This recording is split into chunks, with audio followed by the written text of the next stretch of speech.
Pelatih Timnas U17 Uzbekistan langsung dibuat terpukau ketika pertama kali tiba di Indonesia. Ya, pelatih Timnas Uzbekistan U17, Islombek Ismoilov, merasa kagum dengan kemegahan Stadion Utama Sumatera Utara.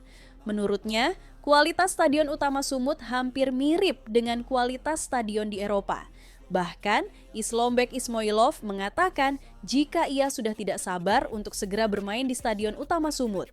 Dan begini katanya, Birinchi navbatda hozirgi kunda agar o'sha katta jamoalarda futbolchilarga, yosh futbolchilarga ishonch bildirilmasligi bu endi murabbiyda. I feel like I'm losing my mind. Is everybody in the world blind? Timnas Indonesia U17 sudah menggelar latihan perdana di Stadion Utama Sumatera Utara. Ya, pemusatan latihan tersebut menjadi rangkaian persiapan menghadapi Piala Kemerdekaan 2025 yang akan dimainkan di Deli Serdang, Sumatera Utara pada tanggal 12 hingga 18 Agustus 2025. Garuda Muda yang berkekuatan 30 pemain tiba di Stadion Utama Sumut dengan menggunakan 2 bus untuk memulai latihan perdana sekitar pukul 18.00 waktu Indonesia Barat. Piala Kemerdekaan 2025 yang diikuti oleh tuan rumah Indonesia, Mali, Uzbekistan, dan Tajikistan, U17 ini akan digelar di stadion yang berada di Desa Sena, Deli Serdang, Sumatera Utara. Para pemain berfokus pada pemulihan kondisi fisik pemain setiba dari pemusatan latihan di Bali. Pelatih Nova Arianto yang memimpin latihan itu bermula dengan semua pemain berlari kecil, mengelilingi lapangan dan berlanjut dengan peregangan otot dan games. Latihan yang digelar tertutup itu hanya boleh diliput awak media sekitar 15 menit hingga wartawan dipersilakan meninggalkan lokasi latihan. Pelatih Timnas U17 Indonesia, Nova Arianto mengatakan, sesi latihan juga bertujuan untuk merancang strategi menghadapi laga perdana melawan Tajikistan. Yang pasti kami fokus ke pemulihan, sekalian kami membuat game plan yang akan kita buat nanti saat pertandingan pertama melawan Tajikistan. Saya lihat kondisi pemain sangat baik, semuanya dalam kondisi yang siap, ungkap Coach Nova Arianto. Ya, Coach Nova juga mengungkapkan pemusatan di Bali sebelumnya berfokus untuk mencari kemampuan talenta baru, termasuk menjajal pemain diaspora dan pemain di luar daftar Piala Asia U17 lalu. Pelatih berusia 45 tahun itu menegaskan bahwa Piala Kemerdekaan ini juga menjadi ajang uji coba awal menuju Piala Dunia U17. Saya bersyukur saat ini ada beberapa pemain baru yang bisa kita lihat dan kita akan fokus ke Piala Kemerdekaan untuk menilai mereka apakah nanti bisa dibawa. Target saya ingin mencoba pemain yang ada di tim saat ini karena ini menjadi persiapan awal kami menuju ke Piala Dunia. Jadi fokus saya di 3 pertandingan di Piala Kemerdekaan ini adalah untuk melihat situasi pemain baru, termasuk beberapa pemain yang akan kita coba nanti, imbuh Coach Nova. Selain itu, pelatih Nova Arianto sudah mengumumkan 30 pemain yang dibawa ke Piala Kemerdekaan 2025. Menariknya, hanya 4 pemain keturunan yang dibawa Nova. Sebelumnya, Nova Arianto sempat memanggil 9 pemain keturunan untuk mengikuti pemusatan latihan Timnas Indonesia U17 di Bali. 9 pemain tersebut yakni Floris De Pakter, Noha Pohan, dan Jona Giseling. Kemudian ada Azadin Ayub, Indram Josun, Denzel Hoop, Faike Muller, Lionel De Troy, Eizar Jacob Tanjung, serta Aaron Liam Switela. Namun dari 9 pemain diaspora yang telah mengikuti pemusatan latihan Timnas Indonesia U17 di Bali, hanya ada 3 yang ikut ke Piala Kemerdekaan 2025.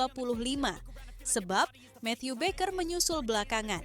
Selain Matthew, 3 pemain keturunan lain yang dibawa ke Medan adalah Elzar Jacob, Noha Pohan, dan Aaron Liam Switela. Nova Arianto menjelaskan alasannya dalam pemilihan pemain Timnas Indonesia U17 menuju Piala Kemerdekaan 2025. Ada hal lain di luar situasi teknis yang mendasari keputusan Nova. Termasuk pemain diaspora, pastinya kami harus sangat berhati-hati karena sebagian dari mereka punya potensi yang sangat luar biasa. Tetapi memang kami tidak bisa membawa mereka semua karena ada beberapa hal yang membuat mereka tidak dibawa di Piala Kemerdekaan. Jelas Nova Arianto. Pelatih Nova juga menjelaskan ada beberapa faktor yang membuat tidak semua pemain keturunan Timnas Indonesia U17 dibawa ke Piala Kemerdekaan 2025. Ada beberapa persoalan mengenai paspor. Pertama, masalah paspor di mana kalau kedua orang tua mereka tidak memiliki paspor, maka akan menjadi sulit karena mereka di bawah U17 dan tidak bisa melakukan naturalisasi. Kedua, ada beberapa pemain yang tidak mendapatkan izin dari klub, tetapi secara komunikasi mereka diizinkan untuk bermain di Piala Dunia U17 2025. Ketiga, sebagian juga mereka masih berusia kelahiran 2010, tetapi potensinya sangat baik dan bisa dipersiapkan untuk next event Timnas Indonesia U17 selanjutnya. Sambungnya. Di lain sisi, jelang Piala Kemerdekaan yang sudah tinggal menghitung hari, para tim peserta pun nampaknya juga sudah tiba Indonesia. Salah satunya adalah Timnas Uzbekistan U17. Ya, skuad Uzbekistan U17 tiba di Indonesia pada Sabtu malam sekitar pukul 21.05 WIB. Tim yang baru saja menjadi juara Piala Asia U17 itu langsung landing di Bandar Udara Kuala Namu, Deli Serdang, Sumatera Utara. Dan usai beristirahat, para punggawa Uzbekistan langsung menjajal Stadion Utara, Sumatera Utara. Para punggawa Uzbekistan nampak cukup senang ketika melihat kemegahan dari Stadion Utama Sumut. Dan usai melihat keadaan Stadion Sumatera Utara tersebut, pelatih Uzbekistan U17 akhirnya memberikan komentarnya. Ketika konferensi pers, pelatih Uzbekistan U17, Islombek Ismoilov, mengaku kagum dengan kemewahan dari Stadion Utama Sumut yang menjadi venue berlangsungnya turnamen. Bahkan Ismoilov pun sampai memberikan pujian terhadap stadion yang berada di Kabupaten Deli Serdang tersebut. Ya, dari 3 tim yang diundang di turnamen ini, kami menjadi tim pertama yang tiba di Indonesia. Kami disambut dengan baik dan diberikan fasilitas yang sangat baik di sini. Kami juga sudah melihat stadion yang akan menjadi venue pertandingan. Menurut saya, stadionnya sangat bagus, rumputnya juga rata. Awalnya saya tidak menyangka jika di Asia Tenggara ada stadion semegah ini. Saya rasa kualitas stadion ini mirip dengan kualitas stadion di Eropa, ujar Islombek Ismoilov. Sementara itu, laga pertama Piala Kemerdekaan 2025 berlangsung pada hari Selasa 12 Agustus 2025 antara Mali versus Uzbekistan dan kick-off-nya berlangsung pukul 15.30 WIB dan dilanjutkan Indonesia melawan Tajikistan pukul 19.30 WIB. Pada hari kedua, Jumat 15 Agustus 2025, Tajikistan akan melawan Mali U17 pukul 15.30 WIB, sementara Uzbekistan melawan Indonesia pukul 19.30 WIB. Pada hari terakhir, Senin 18 Agustus 2025, Indonesia U17 akan menutup turnamen ini dengan melawan Mali pukul 23 WIB.